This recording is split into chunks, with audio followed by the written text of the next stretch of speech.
Hello everybody, and in today's video I'll teach you guys how to add custom or fake location on Snapchat. So before starting this video, be sure to like and subscribe with notification on to our channel because we post content like this.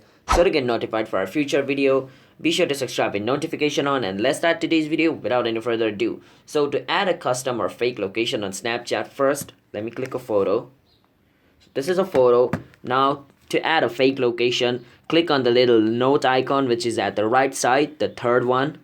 Click on it, and as you guys can see, there's a little location button over here which is right beside mention. You can click on that, and you can click on search, and you can add a custom location over here.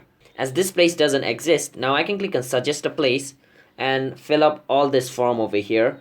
And after filling up all this form and clicking on submit, then Snapchat will think this is a new location, and then once I do that, I can just click on send to, and the snap will be sent, and this snap will be sent with a custom location or a fake location. So that's basically it. So if you guys found this video helpful, then be sure to like and subscribe with notification on, and comment down below what type of video we should make next, and I'll be signing out. Have a nice day everybody. Peace out.